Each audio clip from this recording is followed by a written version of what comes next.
छत्तीसगढ़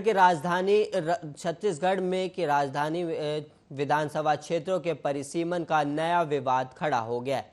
सर्वे आदिवासी समाज के एक धड़ेले ने रविवार को राज्यपाल अनुसुईया उइके से मुलाकात कर सरगुजा क्षेत्र की 4 विधानसभा सीटों के गलत परिसीमन होने की शिकायत की है। उनका आरोप है कि गलत परिसीमन की वजह से आदिवासियों की बहुलता के बावजूद ये सीटें सामान्य रह गई हैं। इन 4 सीटों में स्वास्थ्य और ग्रामीण विकास मंत्री टीएस सिंहदेव की सीट भी शामिल है और पूर्व केंद्रीय मंत्री और कांग्रेस नेता अरविंद नेताम की अगुवाई में सर्वे आदिवासी समाज के सोहन पोटाई धड़े ने राज्यपाल से मुलाकात की है। और सर्वे आदिवासी समाज के कार्यकारी अध्यक्ष बीएस रावटे ने बताया कि अंबिकापुर, प्रेमनगर, भटगांव और मंदरेगढ़ विधानसभा क्षेत्र आदिवासी बाहुल्य हैं। ये चारों सीटें आदिवासियों के लिए ही आरक्षित होनी चाहिए। और वहीं आदिवासी समाज का ये रुख अंबिकापुर विधानसभा सीट के पारंपरिक रूप से चुने जा रहे स्वास्थ्य मंत्री टीएस सिंहदेव को असहज कर सकता है।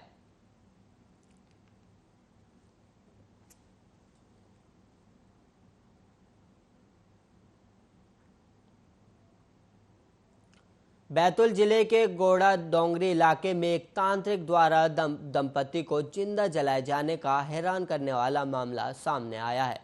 इस हादसे में पति की मौत भी हो गई और पत्नी गंभीर रूप से घायल है। बताया गया कि तांत्रिक ने दंपति को कुछ रुपए उधार दिए थे, जिनके ना लौटाने से आरोपी नाराज था।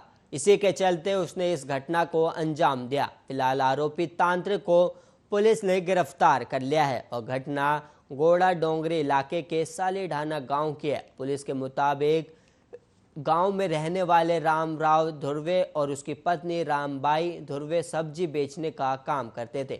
थाना झल्लार के टेमोरिनी निवासी बाबा मोतीनाथ खुद को आदिवासी समाज का संत बताता है। उसने महिला रामबाई को गुरु बहन बनाया हुआ था। हालांकि कुछ दिन पहले रामबाई ने अपने पहले पति को छोड़कर दूसरी शादी कर ली थी।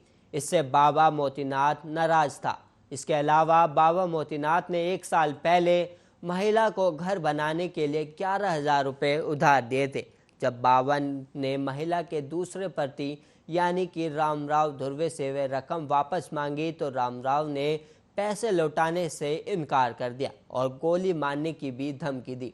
इससे बाबा इतना नाराज हो गया कि उसने दोनों को जान से मारने की योजना बना डाली।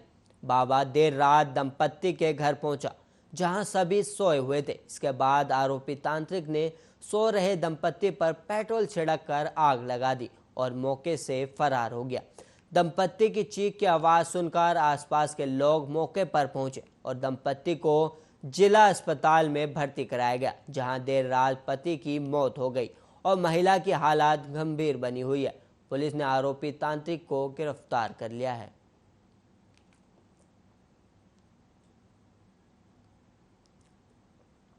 छत्तीसगढ़ में कोरोना संक्रमण के आंकड़ों पर रविवार का असर रहा। रोजाना हो रहे 40,000 टेस्ट की संख्या 26,833 हुई है, तो मरीजों की संख्या भी घट गई है।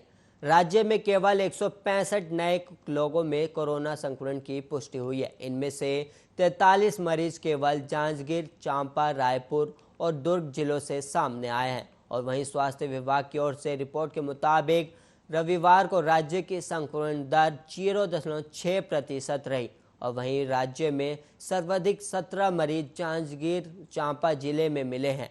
इनको मिलाकर जिले में सक्रिय मरीजों की संख्या 325 हो गई है और शनिवार को जांजगीर, चांपा जिले में 26 मरीज मिले थे और रायपुर में 16 मरीज मिले। यहाँ इस वक्त 221 सक्रिय मरीज हैं। एक दिन पहले रायपुर में 19 नए मरीज मिले थे। वहीं दुर्ग में नए मरीजों की संख्या 10 रही और शनिवार को दुर्ग में 18 मरीज मिले थे। अभी वहां सक्रिय मरीजों की संख्या 157 है।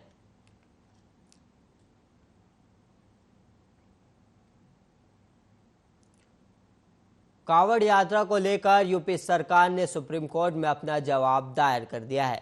यूपी सरकार ने कहा है कि इस साल कांवड़ यात्रा नहीं होगी। यूपी सरकार के वकील वैद्यनाथन ने कोर्ट में सुनवाई के दौरान कहा कि सभी कांवड़ संघ यात्रा स्थगित करने के लिए तैयार हैं, इसलिए इस साल यात्रा नहीं होगी। यूपी के वकील वैद्यनाथन ने कहा कि कोर्ट के आदेश के बाद सरकार ने बैठक बुलाई, सभी कांवड़ संघ यात्रा स्थगित करने को तैयार हैं, इसलिए इस साल यात्रा नहीं होगी।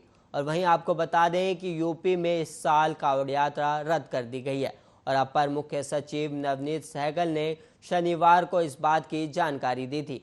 उन्होंने कहा कि राज्य सरकार की अपील के बाद कांवड़ संघों ने यात्रा रद्द करने का निर्णय लिया है और कांवड़ यात्रा 25 जुलाई से शुरू होनी थी और 25 जुलाई से सावन का महीना शुरू होने जा रहा है। सावन का महीना भगवान शिव और उनके उपासकों के लिए काफ़ी महत्वपूर्ण माना जाता है।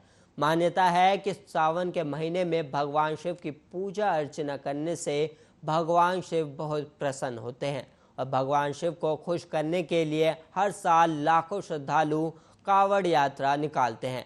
मान्यता है कि ऐसा करने से भगवान शिव भक्तों की सारी मनोकामना पूरी करते हैं। यात्रा शुरू करने से पहले श्रद्धालु बांस की लकड़ी पर दोनों ओर टिकी हुई टोकरियों के साथ किसी पवित्र स्थान पर पहुंचते हैं और इन्हीं टोकरियों में गंगा जल लेकर वापसी लौटते हैं। इस कावड़ को लगातार यात्रा के दौरान अपने कंधे पर रखकर यात्रा करते हैं। इस यात्रा को कावड़ यात्रा और यात्रियों को कावड़िया कहा जाता है।